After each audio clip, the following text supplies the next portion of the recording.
So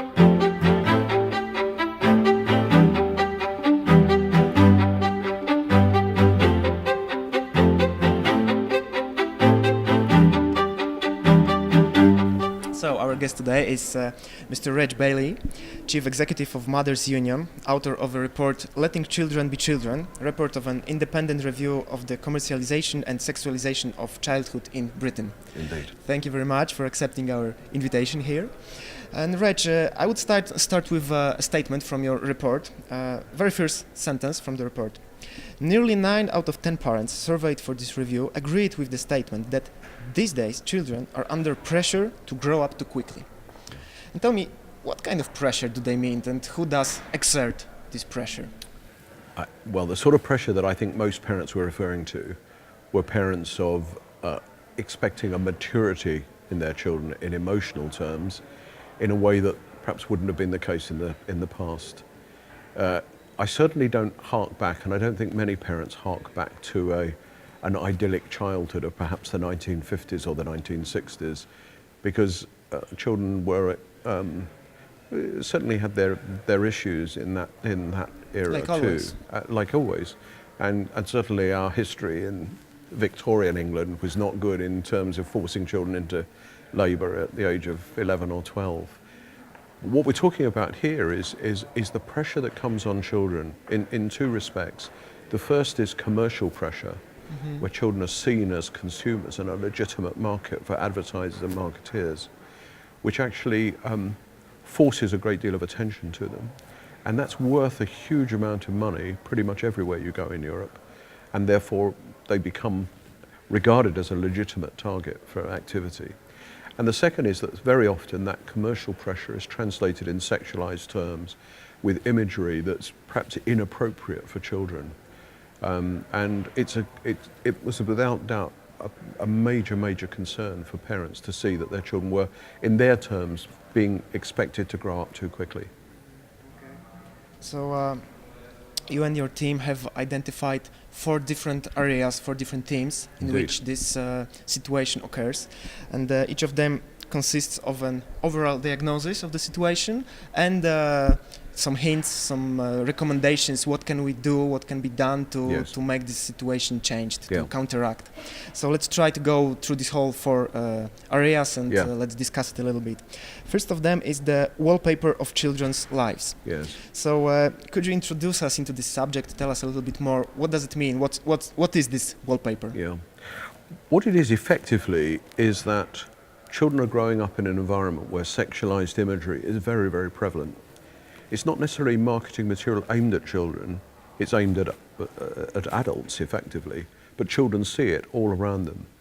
If you walk through a shopping mall, if you go through a series of advertising hoardings, many of them were very explicitly sexualized imagery and quite inappropriate really for children to be exposed to, because it does shape their views and opinions of things. But the point is that, like wallpaper, you no longer notice it after a while, and it becomes so prevalent. It becomes so obvious in some moment. And it's on television, in the press, in the outdoor space, and in shop windows and the like. And then it comes into the online environment in particular, where children are spending a great deal of their time, and they're seeing this imagery, which is beginning to shape the way they look at the world and the way they view themselves.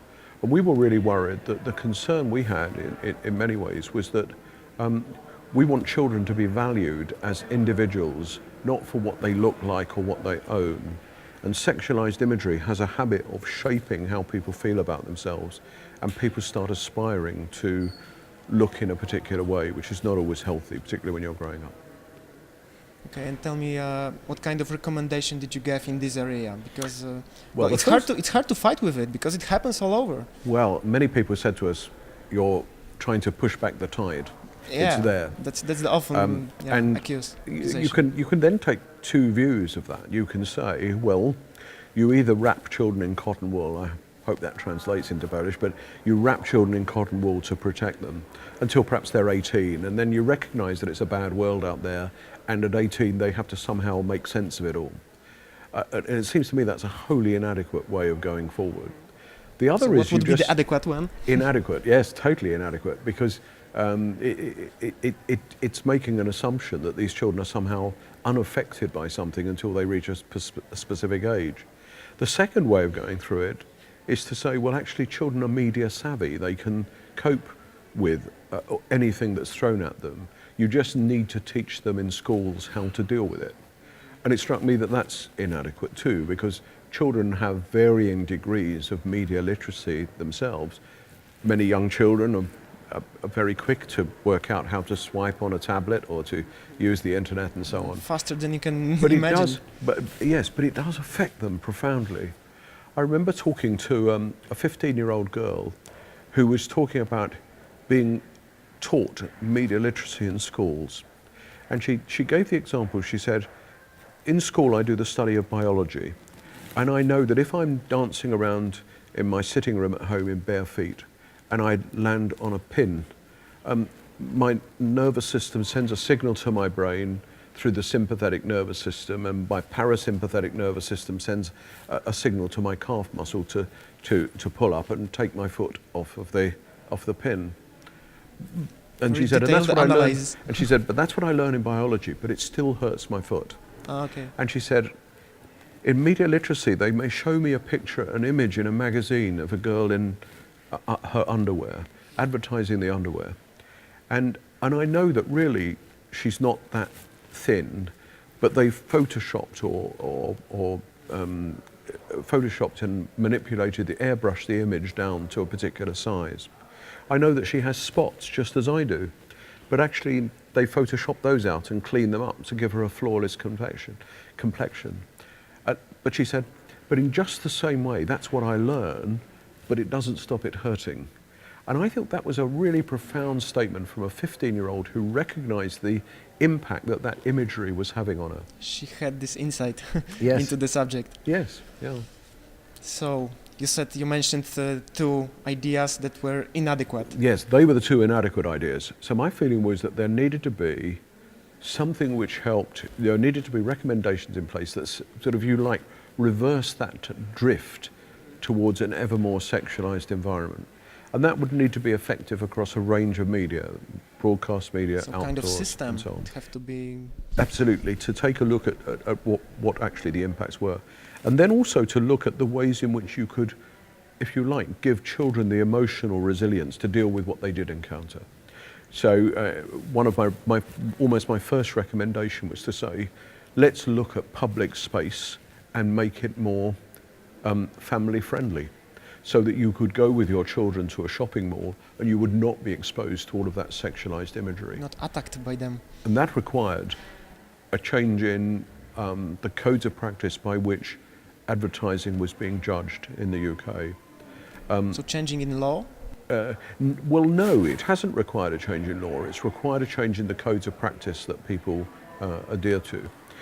The law regarding advertising in the UK, or advertising, is regulated by the Advertising Standards Authority, and it's a form of self-regulation jointly between industry, the various media outlets, and then it's underpinned, or if you like, undergirded with some specific statutory powers that the government used through its Office of Communication. It's called Ofcom in the UK. Ofcom have delegated that power of regulating advertising to the Advertising Standards Authority. And it really doesn't matter who then complains about it, whether it's a single consumer or another advertiser who says that's an unfair claim, for example. And there will be a raft of reasons why people complain about advertising. But if you're a parent and you see something that you're unhappy with, you can go straight to the ASA and say, There have to be one place that it's obvious that you can complain to them. Well, there is a code of practice by which all advertising is judged. And the ASA have the power to take down advertising. And they've got the power. They've got the legitimacy. And it can fine if that is ignored. It's a very strong set of powerful regulations, and it works very, very effectively. The good thing about it is that actually the standards by which the advertising is being judged is set by constant reference to a range of, if you like, the general public, the public that view the advertising. and they're constantly researching to look at what the standards are. And in my instance, I'd actually recommended that were parents' voices being heard adequately to see whether that was correct? Because my sense was that when those panels were first set up, the difference in approach that, if you like, the general public would take to, for example, parents with children would take, the standards that they might look at might be quite different.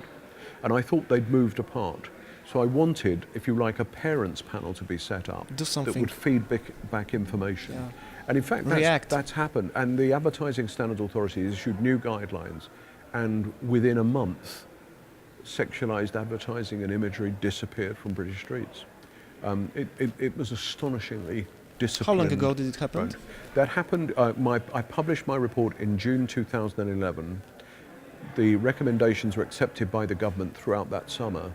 And in September 2011, the advertising simply disappeared. So it can be done. It can be done. You're saying that yes, there is a hope for us as well. It can be done. Good. And in fact, where you actually see complaints now, because we've been checking 18 months after that event, we've been checking with parents, have they seen a difference? There's some evidence that parents have seen the difference and are saying yes.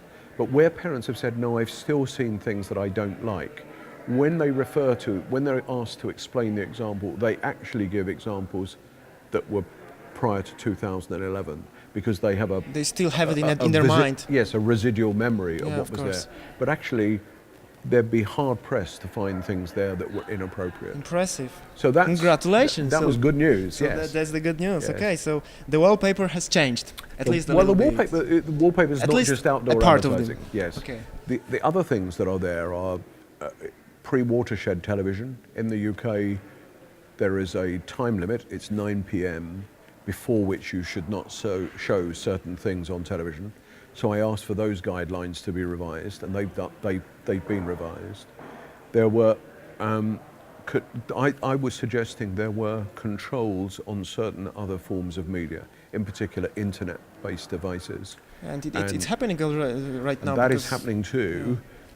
It started with what I would call the internet service providers. There are 4 main companies in the UK who all agreed to work together to push people into making an active choice as to whether they wish to filter material coming into the home. Now, what I didn't anticipate 18 months ago was the very rapid growth in internet-enabled devices like smartphones. In 2012, more than 60% of children between the ages of 11 and 16 had access to these mobile devices. Yeah, had a smartphone particularly, which means that all the lessons we've been teaching parents about how to control internet usage within the home really go out of the window when you can access pornography very quickly in your pocket, on a device in your pocket. So we are working on updating those guidelines. Okay. There's, the government pushed, again, not regulation, but the government pushed a voluntary reaction from industry such that the internet service providers work together to bring in active choice. The mobile phone companies are working together with the main mobile phone providers who are working together to do good things together. And then you have, in the UK, public Wi-Fi. The government there have recommended that filters be turned on public Wi-Fi.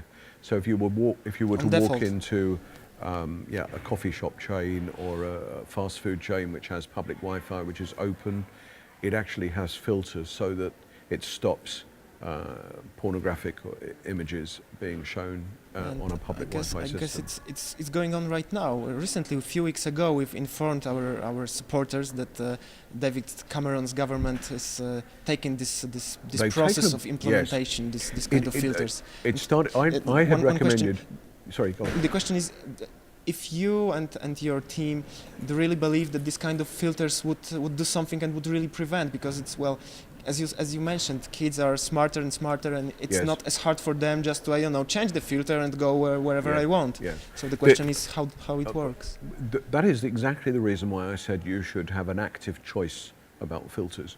You should force the parent into having a conversation with the child. So for example, I go to a store and I buy a new laptop, which is meant for my child.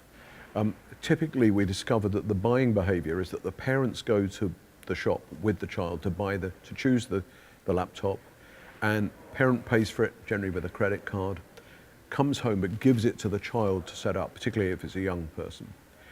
Because he probably doesn't know what to do. Yes, very often the parents don't know what to do. And parental controls or filters are not terribly easy for people to access and understand, and we wanted to make them really easy. In fact, we wanted to make them so easy that you couldn't avoid having a conversation about turning on the filters. What we discovered was if you simply put a box, a little radio button that said, do you want to turn on the filters? Most children would put no. They would go through it, particularly if they were a teenager. Pretty obvious, I would say. Of course. Unfortunately. Yes. So it doesn't allow you to do that. What it forces you to do, it says, would you please now enter the 4-digit code that you were given with the purchase documentation? So actually you have to then go back to the parents to get the credit card slip, and they need to know why. Sorry, Daddy, could you give me this card once again? Why, kid? Why? Why do you need it? Yes. And actually it forces the parent to come and have a conversation, because the best filter you can have for a child is in here between their ears.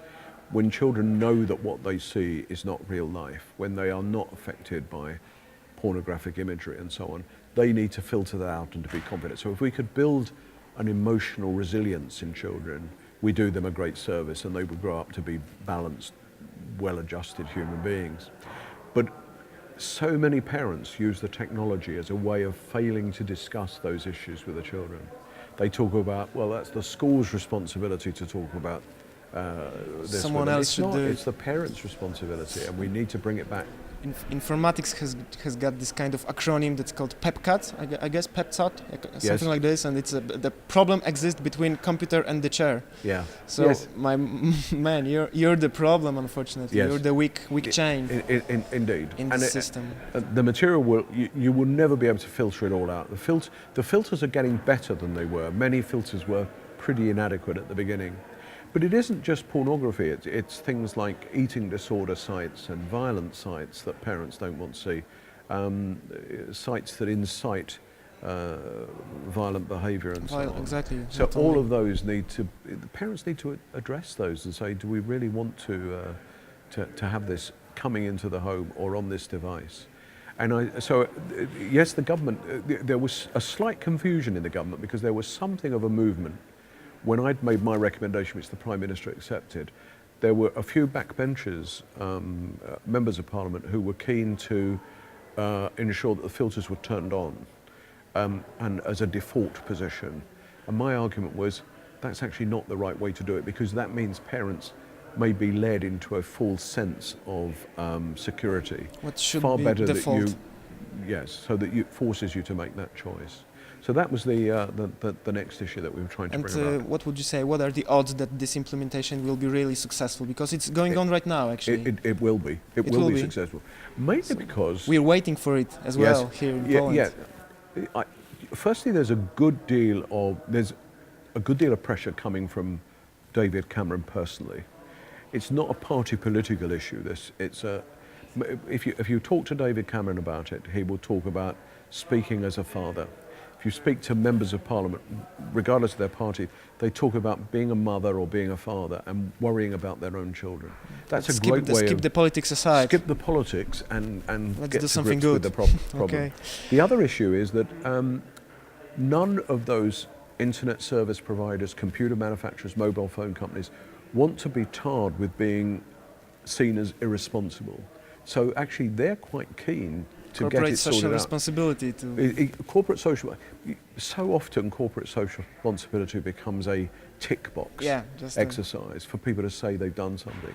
In reality, you need to weave it in to the fabric of what we're dealing with, and that's actually what's really good. Actually, if you can get people believing that ethical business is good business, actually you've got a much better chance. Because you've got much more customers that perceive you as a good company, ethical company, a company that supports families, so they want to buy from you. I've seen in the UK for 12 years, until last year, I chaired a fair trade company which was looking at giving growers and food producers a better standard of living.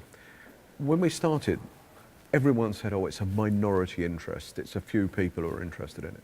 It's not a bit of it. It's worth billions of pounds today because many, many consumers say, yes, it's right and proper. We don't want to eat food at the expense of some poor grower.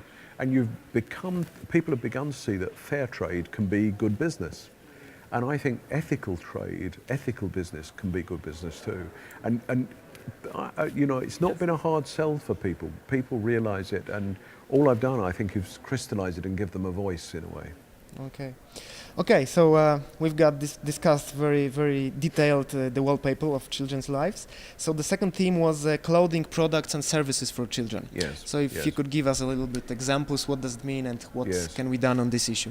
Yeah, when I did the review, I interviewed, one way and another, we interviewed about 2,000 parents and about 600 children. About 1,000 of those parents were socially and economically sorted out, so they were a fair sample. The other 1,000 were people who chose to write to me and who had an interest, if you like. But almost all of them, without exception, said that they were concerned about products that were being sold to children that in some ways made children appear to be older than they were. And in particular, what they were seeing was product that were essentially adult fashion made into smaller and smaller sizes so that it fitted children. And they felt that parents were beginning to feel it gave the wrong signals about children, and it made particularly girls start to engage with fashion and how they looked like really before they should be remotely interested in it. And secondly, took away, if you like, girlhood really in so many ways. And I interviewed a huge number of people who were producing material for children, you know, clothing for children. Some of the products were not necessarily adult versions cut down, but also products stylized, designed for children, but actually with slogans on in particular. And the slogans were very inappropriate. One in particular, I remember seeing a pajama set for little girls aimed at 10-year-old girls, and in itself, perfectly reasonable little pair of trousers, and then a sort of ginghamy trousers, and then a T-shirt, which in itself was fine, but printed across the front of the T-shirt was future porn star. Now that aimed at 10-year-olds, and you have to wonder, well, firstly, why would anyone sell it? And then secondly, why would anyone buy it? Exactly, because the parents is the people that buy it. And that's exactly what some of the retailers said. Well, they said that's a good seller. We sell an awful lot of them. And I couldn't understand that. But I then took, in particular, the retailer who had sold that was one of the people I interviewed. And I spoke to the woman herself. She was the buyer, woman in her mid-30s with 2 young children of her own. And in that conversation, she was talking about, well, it's a good seller, it makes a good margin for the store. And when I asked her, would you let your own child wear it? She looked at me as I was an idiot, and of course not. Why? And I said, well, if it's wrong for your own child, why would you sell it in the store? And she came back to saying, it's because it makes money for us. And it was only during as you developed that conversation that you began to realise that actually she then began to see that probably wasn't the best thing to do. And certainly the chairman of her company, who was there with us, was sitting there saying, I'm just appalled at how my own company is behaving here. So we were able to move from that situation where we understood a little of the mechanics of it to saying, why don't we set up a code of practice of what's acceptable to sell to children? And to parents that... Now, you would have thought, was that something I was going to do with government? And I would say to you, no, it wasn't anything to do with government. What we did was we spoke through associations that represent the clothing industry.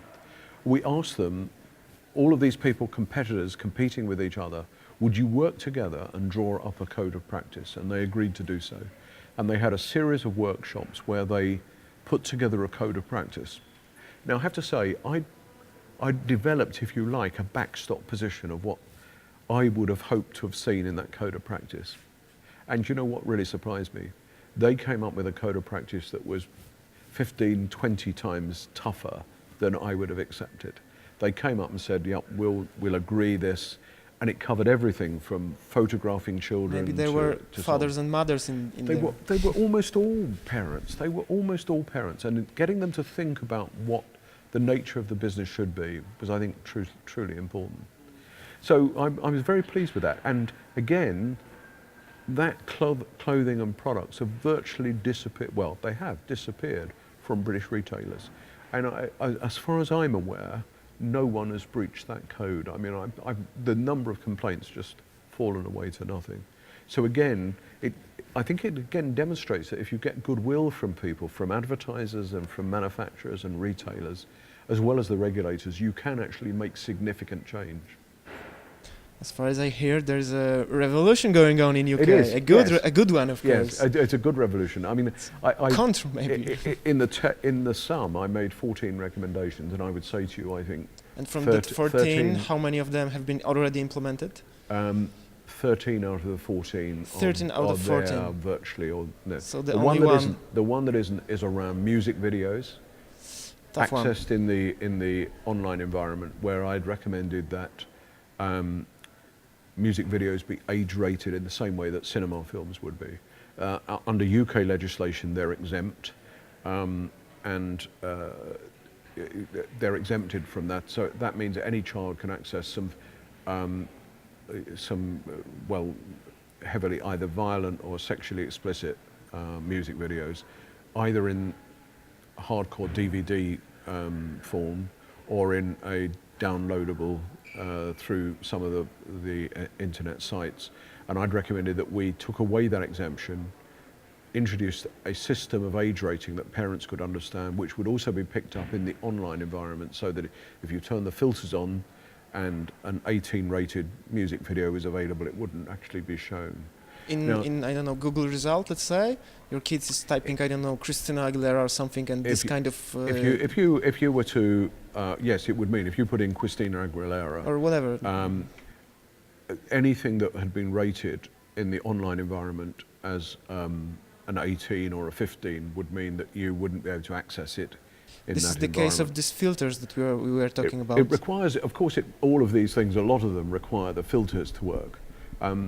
But that's no reason for not trying it and dealing with it.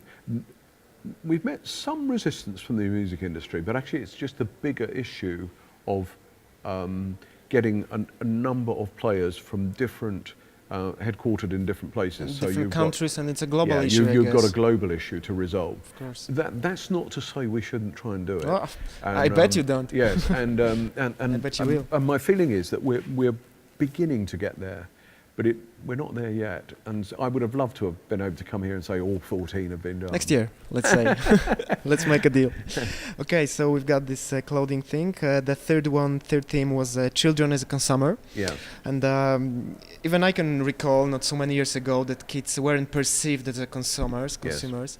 And well, right now this market for kids, for products designed and that kids is supposed to buy. Yes. This market is rapidly growing. Yes. So what can we do on this issue?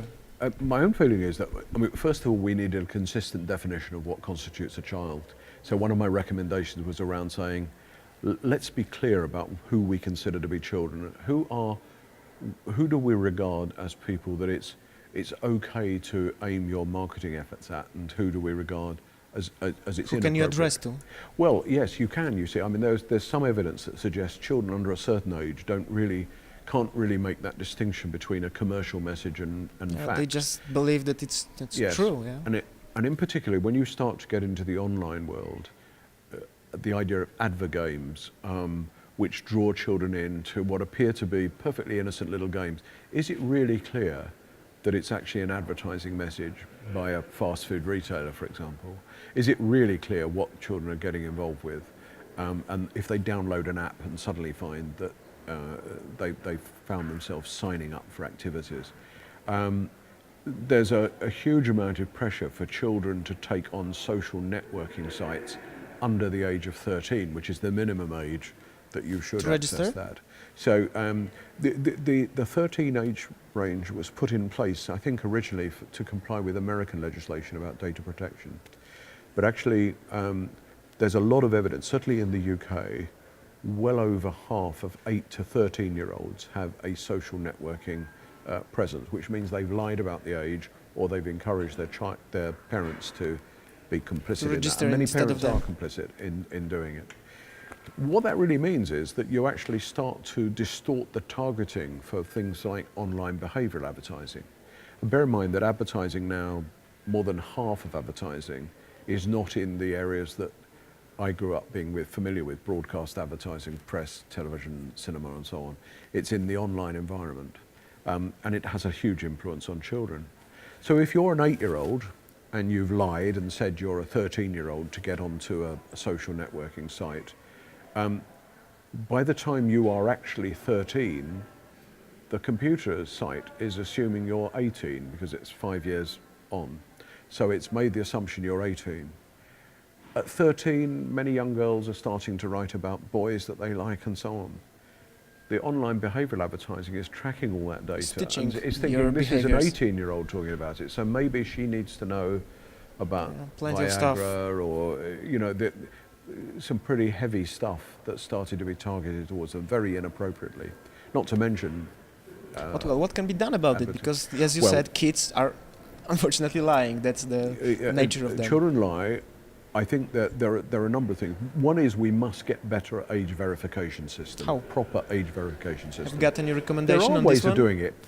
If there's a financial imperative, people can do it. If you were to apply for a credit card, I'm sure the rules are the same here as they It would be in motivates. the UK. It's a good motivator. There's a motivation for getting your identity correct and that you are over 18 to take it on. There must be a way of doing that with people who are under 18, if we can get people to want to do it. And to be fair, I think there are a lot of people paying attention to how you do that now and trying to work that out. That's not completely there yet, but there's a lot of people working on it, and the government are really beginning to push them. Again, I don't think it requires regulation or legislation. It needs a good hard shove from government to say, do this Push and for pull. the good of children. Absolutely. Push and pull. The second is, I think we need to spell out to parents and children what the consequences of being less than fair online would be. So if you lie about your age or you don't put privacy settings in place and whatever, I think we need to educate our children to understand what the consequences of that are. So one of my recommendations was about ensuring that in schools they did deal with the whole area of online safety in a coherent way, and also encourage schools to talk to parents. And the charity I work for, we've produced a booklet specifically for parents, which we've sent out many thousands of them to parents about managing the commercial world as a family, so that parents can be aware of the sort of issues and the things that pressurize their children. At the same time, I was concerned about the growth in brand ambassadors and peer-to-peer advertising in the online environment. And actually we've managed, again, with a voluntary agreement through the Advertising Association in the UK, that brand ambassadors and peer-to-peer advertising is simply banned for all under 16s, which again is a recommendation I put there and has been fully implemented. So that's now disappeared. Okay, so last but not least, that's a team called Making Parents' Voices Heard. Yes. Because it's often, we've already mentioned it even before, that parents sometimes would like to, I don't know, tell that something is inappropriate, that I don't like it. Yes. But first thing, they don't know who should they complain to. Yes. And second one, they're uncertain if, is it really so bad, or am I, Yes. I don't know, Overzealous overreacting, about it, let's say. or am I overreacting? And the short answer is, parents aren't overreacting. I mean, parents should be rightly concerned about what's there, and they can do something about it. They need to have their voice heard. And there should The be problem- one place. Yes, well, exactly. And in the UK, there were just dozens of places for people to go. And unless you knew the mechanism, actually you tended not to do it. And if it wasn't a particularly consumer-friendly website, you would almost give up the will to live before you'd actually manage to register your complaint. And so what I recommended was that there be a single point of contact for all complaints about inappropriate sexualization of children or commercialization of children, that you went to one place. And I persuaded the regulators to set up a website which is called Parent Port, and it's a sort of triage station really. You go straight to that, and right in the center of the homepage of the website it says complain. And if you click on that, you then enter the nature of the complaint. Is it something you've seen in a program, in advertising? If it's in advertising, did you hear it on the radio? Did you see it on television? Did you see it in the cinema? Is it in the outdoor space? If it's a product that you saw, and so on. And it takes you through those questions, and it simply refers it straight away to the correct regulator, who then comes back to you. So immediately, parents are beginning to feel that their voice is heard. It's a really simple way of making a complaint. And the good thing is we've introduced a system where regulators now report back. They do an annual review to say, these are the things that we've been alerted to, that we've been concerned about, and these are what we have said about them. So actually parents begin to feel that their voice is heard. Now, again, you could have turned to the government and said, this is something for you to do. I don't know whether this is true in Poland, but in the UK, government computer projects have a habit of being hugely over-expensive and take too long to develop. So I chose you would not to wait do another that. 5 years until it will be So it was finished. set up very, very cost So you did it on your own? No, we did it. I persuaded, we persuaded a number of regulators to get together and find a little bit of budget each, and they employed a very sensible person to So they've pull all it chipped together. in. Yeah, and it's very, very effective, and we're beginning to refresh it now with not just how to complain, but also sort of top tips for parents in managing that whole world. So if you start to see things that you think are the wrong things, how do you handle them with your children? If they face you with questions about something, what are the sort of answers? What can you do about it? So it's actually it's more user friendly. And of course, if you keep refreshing those tips, you get more and more people come back to the website. So it's had many tens of thousands of hits and so on. Kind of a portal with, from one side there is a possibility to do complain, and on the other side you've got hints, tips, Yes, what to do and absolutely. how to handle. So that it's not just a sort Once of again, push and pull. push and pull. Yes, exactly. It's not just negative. It's actually a good way of actually doing things positively to help Creative, parents. positive, and so Because on. actually, really, at the end of the day, most parents want a level playing field. They're happy to take responsibility for that and their children, but they feel somehow as though there's this tidal wave of money being thrown at their children, which is too much for parents to resist on their own.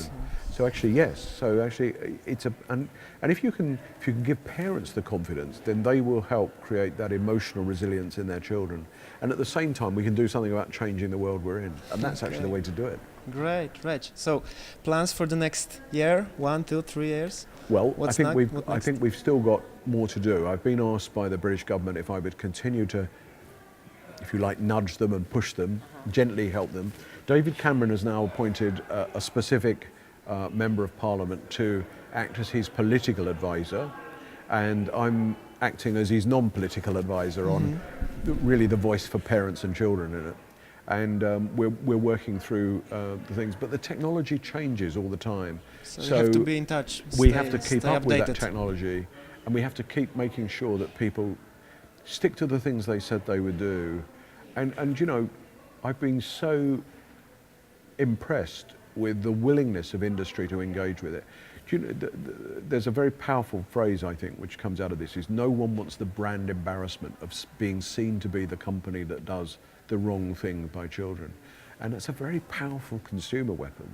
It's hugely powerful. My own organisation, we have hundreds of thousands, well, we have 4 million members around the world, but in the UK, hundreds of thousands of members. and we can get them out on the street if we need to, and Hopefully you won't and have to. do the things that we need to do, and that's empowering for people to say you can change the world we live in. We don't need to be victims of this. Thank you that you're telling that, because your cause association, my organization, it's pretty much kind of, well, the direction that we want, that we're heading, and it's good to hear that once you've got hundreds of thousands supporters, that's the exactly direction we're going, we're heading. And then you've got you can influence into the world. And the influence, people don't realise just how much influence they can have. And I think if you work together, and actually, as much as anything else, working together to prove that you're not the only person who feels like it all the time. And you know, all of us want to see a better world for our children to live in. We don't want them to feel that they are being pressured into entering sexual relationships before they are ready for them. We don't want them to feel that they're only valued for what they look like or what they own. You want children to be valued for. You Letting want children to be children. Indeed. So a word of encouragement for your cause association. Yes, a word of encouragement. You can bring about change, and you don't have to accept an unthinking drift into an ever more sexualized world. You can do something about it. And secondly, you can persuade businesses that that sort of ethical business is good business. Thank you very much for the conversation and for being here in us. Indeed. Thank you.